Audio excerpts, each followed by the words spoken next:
Muireann, what a performance from yourselves, and you're now in an All-Ireland final for the first time since 2007. Sum that up. Absolutely, I couldn't be happier. I'm absolutely over the moon, and I can't believe it, but I can't believe it, and to be honest, I'm lost for words. I mean, the finish alone, I mean, seeing that free drift to the left of the post, you probably knew at that stage it was, and then you see the final whistle go, and all your supporters rush onto the field, and you get those celebrations. Magical day.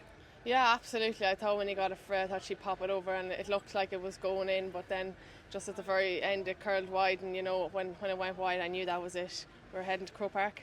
And look, at the start of the game, I don't know if it was nerves that maybe your shooting wasn't as good as we've normally seen from yourselves. You kicked on fairly late in the half, you started to take the lead of the game, and then you get that goal in stoppage time. Just falls to you after a bit of a goal line scramble of such, but you took a chance when it came. Absolutely, I suppose we don't get too many days like this, and personally, and I know from the other girls as well, there was a lot of nerves in the dressing room. How could there not be? There was a lot at stake there today, and we knew one big performance would get us all the way, and we have one more box to tick, and we're really, really looking forward to it. It's the first semi-final that you've been in since 2015, and what was the feeling like at half time going in, knowing that, look, 30 minutes now and keep the head and we might be in Croke Park?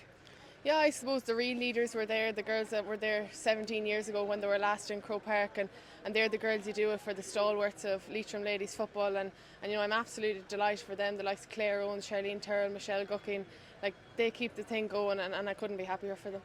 And you kicked on in the second half, you give the pass to Alva, you get the goal a few minutes later. Obviously Wexford had the yellow card. Did that maybe just give you that sense of belief when you got those two goals and you started to stretch a little bit clearer that it's coming? Yeah, I suppose it did, but I kind of thought maybe we peaked too soon. It was only 10 minutes into the second half when that did happen, and as the game went on, they got back into it, and I was pretty happy when the final whistle went, and then that was it. I'd say it was fairly nervy in those final few minutes. Wexford were just coming, the scores were tallying, that the deficit was just dropping, and eventually it's 1 point. But look, it's 1 point, and you can look forward now to playing Tyrone in a few weeks' time. Yeah, absolutely. Wexford knew they had to get up on the kickouts, and that's what they'd done. They weren't going to sit back and them a point behind. So it did put us under pressure, but to be honest, I couldn't care if we won by 1 or 10. A win's a win, and look, the girls and the team and the management will train hard for the next 3 weeks, and I'm delighted for Leitrim ladies football. I suppose, speaking of Leitrim ladies football, you're back obviously in the panel this year. You were away playing soccer with Athlone. You're with Sligo this year. How have you found being home and getting that chance now to come back and playing with the Leitrim ladies? I mean, you get a day out now in Croke Park to look forward to as well, but it's been some journey this year.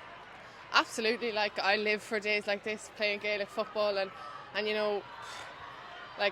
knew when I moved back to Sligo that if I got the call from Jonny, I'd welcome it with open arms, and I suppose it's easy for me to say today that I'm so thankful for him giving me the opportunity to come back to the panel, and the girls for giving it to me, but I'm so proud of them, and I'm so proud of the team, and